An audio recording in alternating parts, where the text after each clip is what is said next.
Assalamualaikum warahmatullahi wabarakatuh. Alhamdulillah kita masuk balik vlog di daerah Penampuang. Nak mempelakuan kandak sanak kita, mudah-mudahan senang hati beliau. Kita kabik video untuk daerah Surau Lawi.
Di vlog nan kini kita mulai dari daerah Simpang KUD Kota Lolang. Pika terakhir di Kota Baru Pakan Akai.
Mudah-mudahan sanak suka je video ko. Boleh sama-sama senang kita mencaliak kampung halaman. Terlebih nak rantau.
Pang lalu je pak. Ikonnya sana.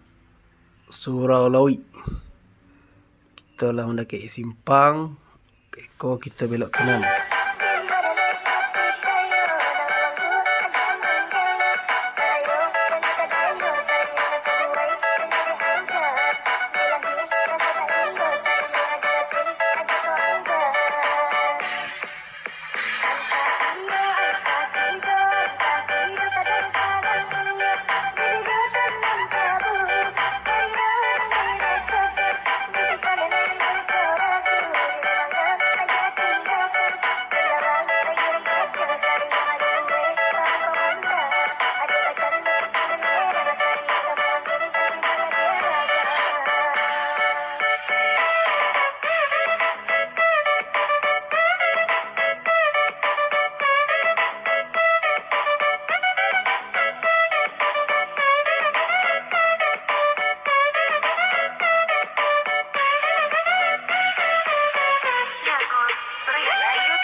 Kalau sana suka je video ko, mungkin kawan-kawan sana suka je video ko, jangan lupa dibagian ke kawan-kawan.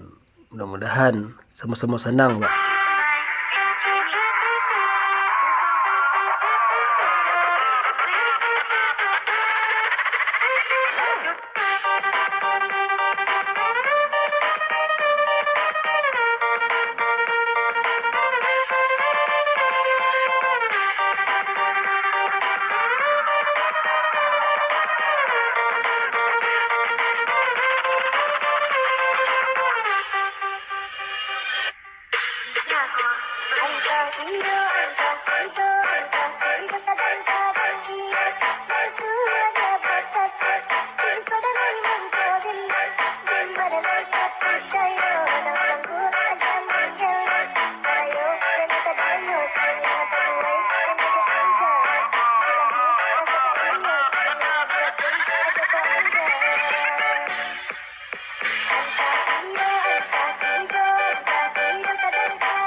Boleh juga sanak sampaian ko agai dan takana.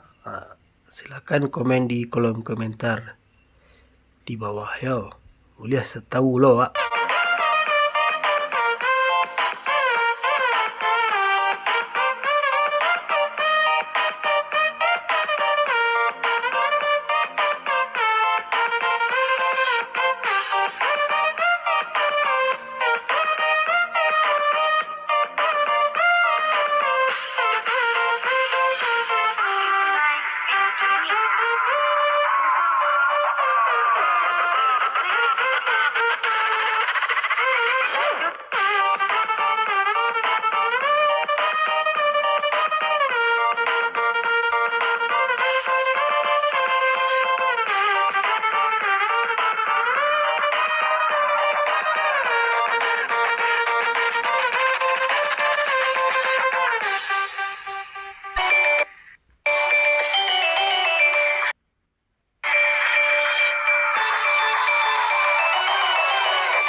manusia sifat kilaf lah namun no.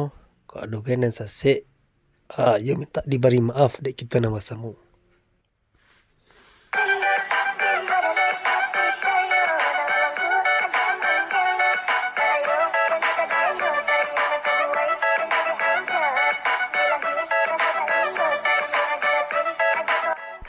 Segitu saya dulu vlog ini ko. InsyaAllah kita besok balik di vlog dan ketiba. Assalamualaikum warahmatullahi wabarakatuh.